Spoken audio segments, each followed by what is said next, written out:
saya, hukuman yang patut digunakan pada peragut, hukuman yang paling berat lah. Dan apa yang saya nampak sekarang, bila kes ragut ni telah jadi macam satu kes bunuh, baru orang akan buka mata, baru orang akan bertindak. Dan bagi pendapat saya jugalah, sekiranya pihak berkuasa dah kenal pasti certain tempat yang menjadi tempat kerap jadinya kes ragut, pihak berkuasa perlu 20 minit satu kali memantau tempat tersebut supaya peragut pun tidak berani untuk melakukan kegiatan diorang. Dan saya kalau diorang bertindak macam melakukan benda terus-terusan, mungkin peratusan untuk kes peragut ni sedikit akan kurang kan. Terima kasih Nur Hisham, terima kasih Izzah atas pandangan anda. Kita masih bersama Master Saiful Hamir Zaman, seorang perunding keselamatan peribadi. Master, kita biasa kalau kita nak cerita pasal nak elakkan, nak gagalkan, nak kurangkan jenayah ragut ni, kita selalu cerita pasal penguatkuasaan undang-undang, ketatkan lagi penguatkuasaan yang undang-undang sedia ada, kita hukum mereka masuk ke penjara dan sebagainya. Tetapi malam ni saya nak bawa satu anjakan baru dalam apabila kita memikirkan isu ini, kerana kita banyak boleh mencegah isu ini daripada mula berlaku. Misalnya dari sudut town planning. Mungkin apa yang Master boleh huraikan dari sudut town planning? Okey, sebenarnya town planning ni memainkan peranan yang penting dalam keadaan hari ini. Kita lihat bagaimana dalam bandar tersebut dari segi lampu, kecerahan, supaya tidak berlaku masalah. Berkatakan kalau boleh seluruh kawasan bandar ni diterangi oleh lampu. Jadi yang perkara kedua ialah kita lihat hari ni pun pokok-pokok ni pun masalah juga sebenarnya. Pokok-pokok besar yang landscaping ni. Jadi kadang-kadang ialah indah tu memang indah. Satu sudut baguslah. Satu sudut bagus. Tapi kadang-kadang kita lihat ini berjadikan pelindung ataupun kesempatan kepada penjenayah. Penjenayah untuk melakukan sesuatu, dia boleh menyorok kat situ dan sebagainya. Dan kita lihat perkara ini sepatutnya kita boleh lakukan sesuatu depan mata, depan mata. Dan kalau katalah benda ni kita tak dapat, memang pokok semua dah ada dah, bandar pun dah macam ini. Jadi kita perlu satu cara ataupun kita ada satu pendidikan kepada masyarakat. Bagaimana untuk mencegah kalau kita lalu kat kawasan macam ini, apa yang perlu dilakukan? Survival tu macam mana?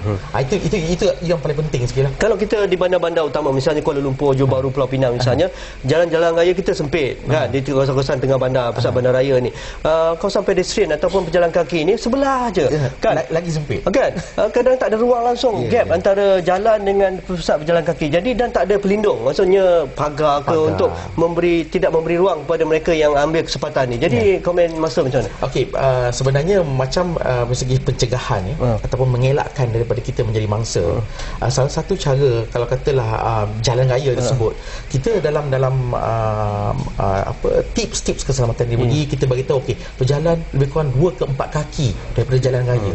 Tapi bagaimana nak jalan 2 ke 4 kaki sedangkan pedestrian tu kecil saja. Jadi apa yang boleh lakukan hari ini, berkemungkinan pihak Majlis Keadaan Tempatan PBT lakukan sesuatu seperti buat pagar, macam kita tengok ada satu kawasan macam di bukan coket di Pulau Raya, ada pagar, setidak-tidaknya pejalan kaki boleh melalui selamat. Jadi mengurangkan risiko, bukan kata mengurangkan risiko daripada mereka menjadi mangsa.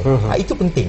Dan kita lihat ini pun di dalam bandar raya kita pun masih dalam pembangunan sebenarnya. Kita tengok jalan raya yang masih dalam upgrade, dan kita harap kemungkinan besar pihak Majlis Keadaan Tempatan dapat lakukan sesuatu melebarkan pedestrian dan juga mengadakan halangan-halangan di tempat-tempat yang kita rasa mempunyai risiko tinggi. Okey, banyak juga pandangan penalisis keselamatan seperti Master ni memberi pandangan, memberi luahan di dalam akhbar-akhbar, media-media utama mengatakan kita selalu memberi optimis kepada kita, terlampau optimis kita tidak akan berlaku jenayah, berlaku kesempatan ragut berlaku atas badan kita.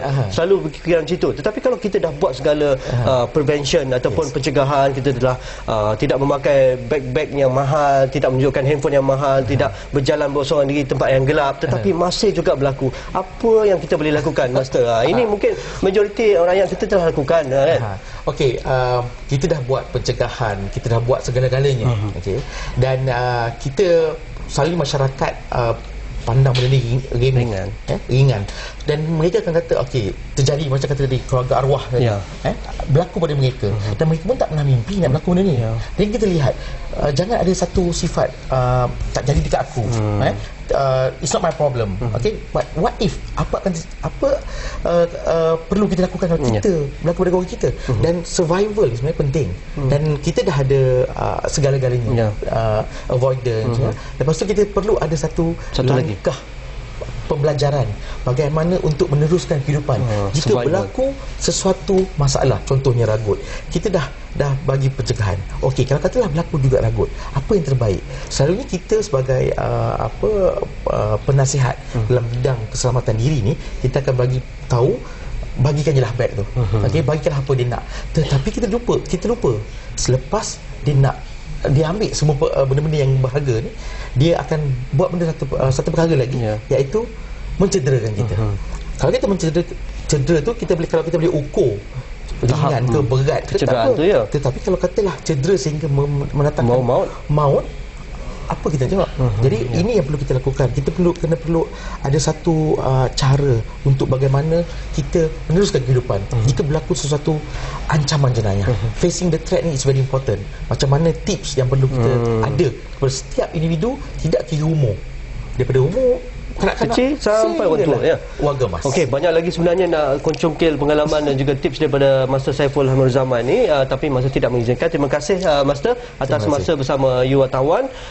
Untuk anda boleh hantarkan kiriman anda, pandangan anda, komen anda kepada you wartawan melalui komuniti Facebook kami dan juga melalui blogspot, email dan sebagainya. Jadi untuk topik kita malam esok, pengisian cuti sekolah.